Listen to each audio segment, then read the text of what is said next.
Cannabis is heavy over 0.3% THC. This is more for recreational use, but it also has a ton of therapeutic effects because THC actually binds to the CB1 receptor perfectly, just as anandamide. Anandamide is our endocannabinoid that binds to the CB1 receptor. THC can do that. So the difference between cannabis and hemp has less than 0.3% THC. So these are going to be your non-psychoactive cannabinoids like CBD or CBG, CBDA, CBGA. There's a ton of different cannabinoids in this plant that are non-psychoactive. So that's, education that we just have to continue to push out there, that this isn't about getting high. This is about getting healthy. This is about stimulating a system in your body that has a biological connection to this plant.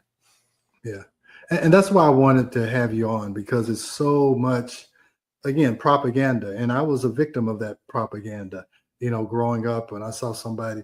And again, I mean, it's illegal. So it's more than propaganda. I mean, I would, you see somebody smoking marijuana, you think they're a degenerate, Yeah. and that's just, and most of the time I tell patients, if you're craving sugar, it's because your body needs something. It's just picking the wrong thing. It needs energy, and so it's craving sugar.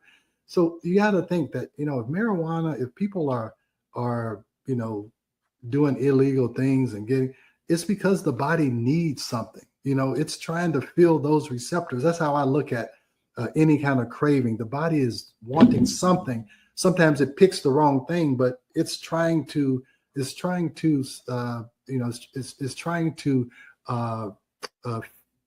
create or satisfy a need. And if you have those many receptors for cannabis, your body must need it. Yeah. Trillions. I mean, this is a system that, like I said, is working 24/7, 365. It's I think one of the main things I think a lot of your listeners are going to want to hear is, what is it good for, right? And we can talk about a lot of things that, as I mentioned, you could Google any human condition followed by CBD, and the study's been done. There are hundreds of studies happening currently. And here's something that is important for everyone to understand is Big Pharma has been studying this endocannabinoid system for a long time. And right now, what they've been doing is they are extracting natural molecules from the hemp plant. They're putting them into the human body. They're studying the receptor reaction. Based on their findings, they will reverse engineer that natural molecule and then recreate a synthetic version. They have over 100 synthetic cannabinoid compounds in phase 2, 3, and 4 studies today, right now. And there's over 500 patents filed for synthetic drugs to target the endocannabinoid system. So they understand the power of this system. That they're not teaching this, of course, but they're getting ready to roll out a significant amount of synthetic cannabinoids. And some of the reason is, as I mentioned, that this is connected, the ECS is connected to, it can help modulate, can help regulate your your central nervous system in many different ways in the brain. The ECS is very neuroprotective, and it does this multiple different ways. One are endogenous cannabinoids, endocannabinoids. They act as antioxidants in the brain, and they can scavenge for free radicals. The endocannabinoid system is very involved in managing inflammation in the body, but as well as the brain. It can keep inflammation down. As we know, this is a big contributing factor to neurodegenerative diseases. It also can help with neuroplasticity, neurogenesis. And this is just talking about the endocannabinoid system, by the way. This has nothing to do with plant-based cannabinoids. Also can protect against excitotoxicity because this is very involved in regulating the way that your neurotransmitters fire. So very involved in neuroprotection. Now, as I mentioned, these plant-based cannabinoids, they're small enough, the particulates are small enough to cross the blood-brain barrier. So there have been numerous studies on this helping, not our product, but plant-based cannabinoids helping for anxiety, helping for tension, helping for, various different mental conditions. So this is exciting when we know how neuroprotectant that the ECS is, and that we have cannabinoids that can stimulate this system in the brain. And we are looking into like neurodegenerative diseases. So this is an area of interest for us for sure. Now, just to keep touching on areas that we're seeing incredible benefits in, one would be inflammation in the body. So the endocannabinoid system is very involved in managing inflammation in the body, can downregulate pro-inflammatory cytokines. It can inhibit the COX-2 pathway with the right signal. So some of these plant-based cannabinoids can support, can stimulate our ECS to do these repairs or to balance things out in the body. Ultimately, that's what the ECS does. It tries to maintain balance in the body. Just to make sure everybody understands, when he's talking about neuroprotective, he's talking about protecting you against dementia and Alzheimer's and, any kind of mental deterioration. And neuroplasticity means that your nerves can regrow. You can, if you have brain trauma or any kind of nervous system damage, we used to think the nerves could not regrow. But that neuroplasticity means that even, if you have a stroke or whatever, your nerves can go around that damaged area and reconnect. Isn't that kind of what you're talking about? Yes. Yeah. Mm-hmm. The ECS is very involved in all of that, which is important. So like good molecules in the body, they decline over time, right? Yeah. So as we get older, our body doesn't produce as many endogenous cannabinoids that we once did when we were young.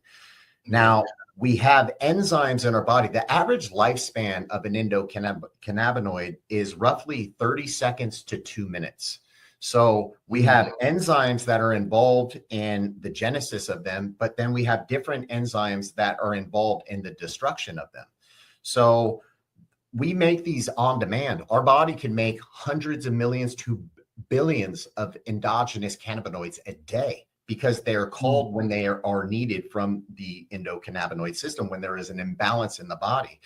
But once that endocannabinoid binds to that receptor and it does its job, it sends its signal, then the receptor broadcasts to the body what it needs to do. The enzymes will rapidly destroy them. And they do that so we don't have too many endocannabinoids in our body to oversaturate receptors. That's the way that the body was designed. However, as we get older, we stop producing as many endocannabinoids. And you can contribute this to like testosterone or NAD or glutathione, right?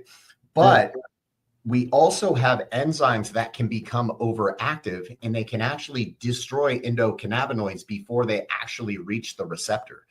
And this is a theory that Dr. Nathan Russo has been working on, which is called endocannabinoid deficiency. So this system was always designed to catch things early. It's my opinion that where health conditions come from, or maybe even serious disease comes from, are people that are deficient in endocannabinoids, because this system is designed to catch things early. When the body becomes imbalanced, it wants to recorrect that. So if we don't have enough endogenous cannabinoids in our body to do what it was always designed to do, then problems can start to manifest and turn into real serious problems. So endocannabinoid deficiency is something that is very serious and can absolutely be a massive contributing problem to health in America. Now, the challenge is, when we first got into this, I thought we would just be able to test somebody's endocannabinoid levels, that it would just be as simple as doing a blood test. It's not. And you have to get, if they're very invasive, you have to get into the brain or do it like a spinal fluid tap to actually get an accurate read on how many endogenous cannabinoids are in the body. But also the problem with that is even if we were to do that, it wouldn't give us an accurate reading because we make these on demand. So it's going to fluctuate depending on what you're going through, what type of stressors are happening in your body, what type of imbalances that you're dealing with. So it is always going to be a challenge to be able to pinpoint exactly how many we have in our body. Now, we're working with a couple of genetics companies where we're looking into doing genetic SNPs on the endocannabinoid system itself. We can do genetics testing on the enzymes that are creating our endogenous cannabinoids, and then we can also do genetics testing on the enzymes that are rapidly destroying our endogenous cannabinoids. So we can find out if we have overactive enzymes that are destroying our endogenous cannabinoids, which would lead us to believe that you would be deficient, and you could have been deficient just straight out of the gate of life. So that would be an area where we would look to supplement that. So can you figure it out looking at epigenetic testing? It's got to be SNPs or whatever. Epigenetics is the big thing now, is turning genes on or off. So, right. But there's no epigenetic indicators that someone may be deficient. So not a clear. I mean, you would have to look at the enzymes itself. So we just started this conversation with a company that can do about 70 different SNPs on the endocannabinoid system itself. So this is exciting because where plant-based cannabinoids can help with many different conditions. I mean, it's been studied for gastrointestinal, whether it's Crohn's, ulcerative colitis, IBS, lupus, Lyme, multiple sclerosis, fibromyalgia, mental neurological disorders, just inflammation in the body, for pain. These are all the things that plant-based cannabinoids have been studied for. But what I think we can do when looking at these genetics testing to find out if somebody would be prone to be deficient in endocannabinoids from enzymes that are overactive, then we could start to supplement with plant-based cannabinoids and then start to balance out the ECS and utilize this as a preventative healthcare measure. So we can target the ECS for preventative healthcare, for longevity, for anti-aging. So there's multiple different ways that we can stimulate, enhance the endocannabinoid system for health and wellness, many different ways. Now, do you know much about heart rate variability? Because that heart rate variability kind of measures the balance between sympathetic and parasympathetic and how quickly, you can rebalance yourself. Have they done any studies looking at CBD and increasing heart rate variability? Because that's a mortality indicator. And are there any studies on looking at that increasing heart rate variability? I'm sure there are. I'm not familiar with them. I do know that CBD can function as a vasodilator. We do have CB2 receptors very much connected to our cardiovascular system. But as far as, the details of that, I'm not too familiar with it. And to be honest, it's been a bit overwhelming for us because sometimes I wish this was good for 2 or 3 things because we'd be a lot further along in our research. But, when you look at what the ECS connects to and where we have cannabinoid receptors in our body, it's a bit overwhelming because we have 51 different things that we want to do clinical studies on based on provider feedback that we're getting. Yeah. Hey, Rebel, we need to sneak in this commercial before, don't we? And we'll give our guest a little chance to drink some water. He's been talking a lot. So you want to go to break real quick? We are going to a quick break, so stay with us as we explore the ageless blueprint right here on W4HC Radio and Talk4 TV.